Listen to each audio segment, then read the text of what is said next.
Happy Friday, everybody. How's it going today? Texas Redleg here.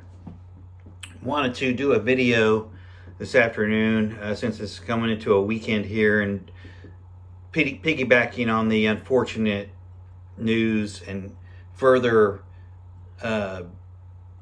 bludgeoning of the blue from all sides in this country. Not all people, but we know who we're talking about. And my question is, do you back the blue?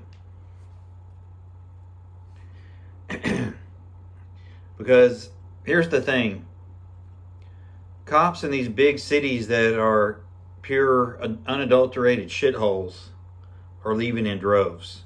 So if you live in one of these proverbial shitholes, I would do everything I can to change the politics of your city, county, state.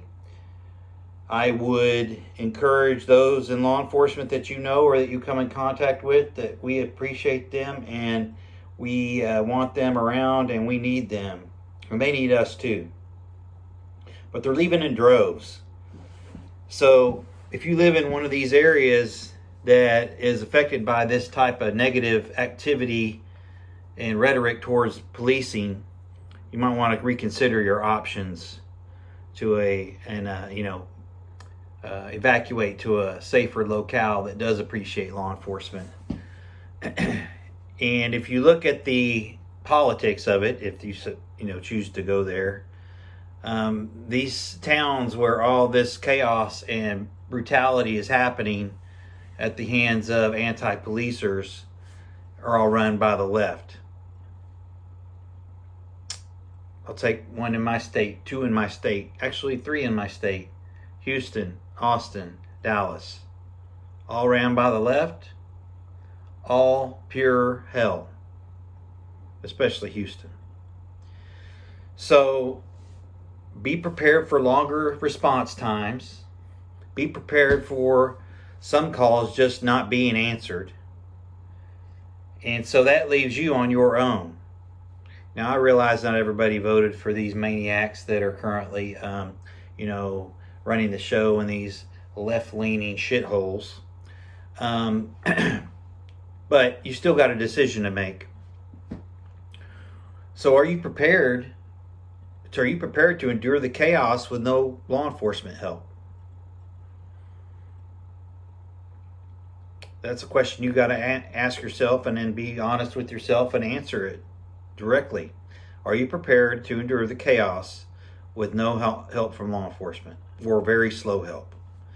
Because remember, when seconds matter, the police are only minutes away.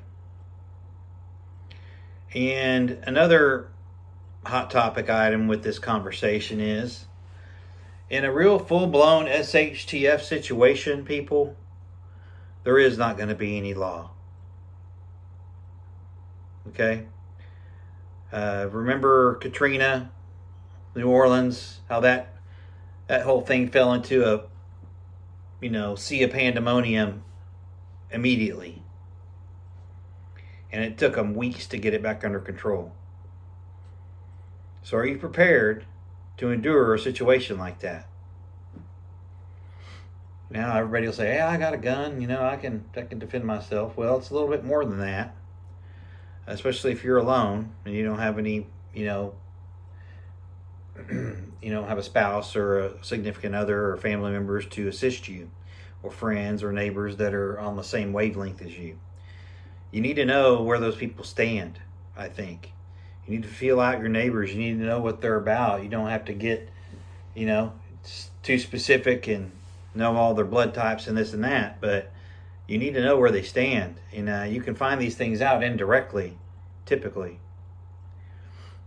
Look for displays of law enforcement support, things like that. Because I'm telling you, if it really hits the fan, if this thing goes sideways with our enemies and our domestic enemies, various groups of chaos and of the rioting persuasion, those types, if it goes full blown, you're going to need to be prepared to step up. And, you know, are you paying attention to the politics and the temperature that's everything's at with regard to law enforcement right now? The border, everything from the border, you know, through the states down south, up to the northeast. It's a very different, feels like a very different vibe regionally. And I know not all cops are perfect. That's a fact. There's, you know, show me any industry or job profession where everybody's perfect. Doesn't happen. Doesn't exist. But we need police because they're the line, the thin blue line that, you know, keeps it from getting into pandemonium and chaos. Now, again, I support law enforcement wholeheartedly until they give me a reason not to support them. And there's always going to be bad apples. I know we hear that all the time. It's so watered down. But if people don't stop trying to kill cops, okay, it's only going to turn up the temperature more. And it's going to be less community policing. It's going to be less trust. They want to get home to their families too. Okay? My brother's a firefighter. And I have a cousin that's a cop and a firefighter. And my firefighter brother, you know, they have body armor and they have Kevlar helmets in their trucks in case they go to a bad area where there's live ammo being tossed around. That's a damn shame.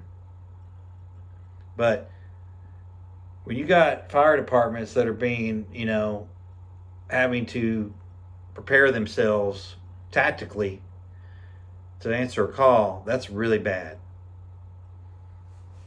You know, police are trained and used to wearing that gear and having it with them.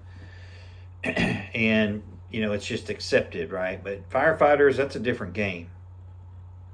But it's true. They have this gear with them. So are you paying attention? Are you prepared to pick up the slack in your area should it come to that type of need? Are you going to just let the streets run everything when we end up losing all the police, or are you going to step up and do something? Are you prepared to do that? And I'm going to tell you right now, unless the complete turnover of the current administration happens in the Congress, this is only going to get worse.